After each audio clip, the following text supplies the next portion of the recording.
Après avoir passé plus d'un mois de détention au camp de Soronkoni à Kankan, ce jeune a recouvré sa liberté la semaine dernière. Ce mardi, 31 mars 2020, l'ancien détenu politique du régime de Conakry décide de briser le silence pour expliquer à l'opinion sa mésaventure avec ses 42 autres anciens co-détenus. Matin, on donnait du café avec beaucoup de sucre, pain simple. Puis la journée, on donnait 5 carba à 10 personnes. Chaque groupe a 10 éléments. Et on n'est pas habitué à manger ça. Si tu manges seulement, tu te plains directement.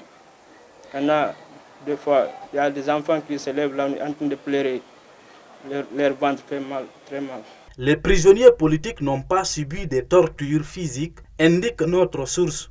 Mais les 43 victimes d'enlèvement ont été soumises à la corvée, puis des tortures morales et psychologiques, sans compter les conditions exécrables de leur milieu de détention.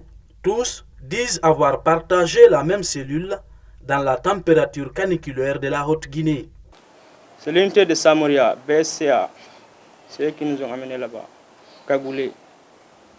Certains sont arrêtés en train de travailler, certains dormaient, certains devaient leur maison. Toi, comment on t'a arrêté?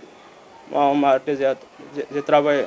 Là où je travaille, c'est là-bas. Certains nous disaient que nous étions des manifestants, on tenait des réunions pour brûler des mairies, des stations, des voitures. C'est que certains nous disaient là-bas, on traitait même des criminels, des enquêtés, des rebelles, des mercenaires.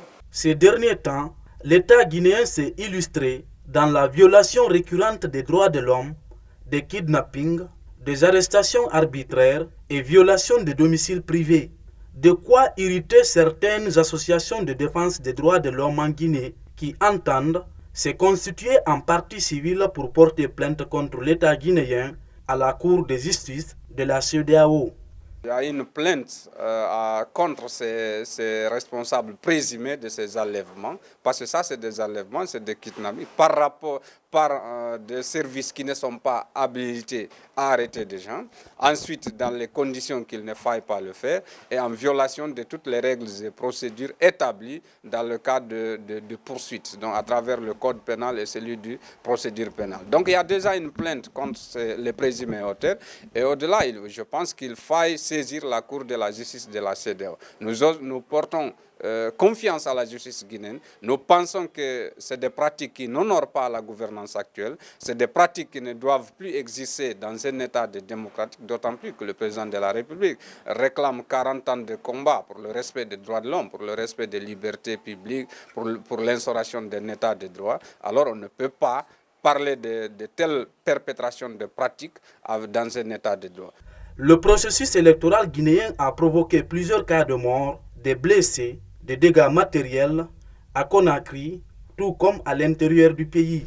Un processus qui a connu toutes les critiques à l'international, vu ces conditions d'organisation qui n'ont pas obéi aux règles démocratiques selon de nombreux observateurs guinéens et étrangers.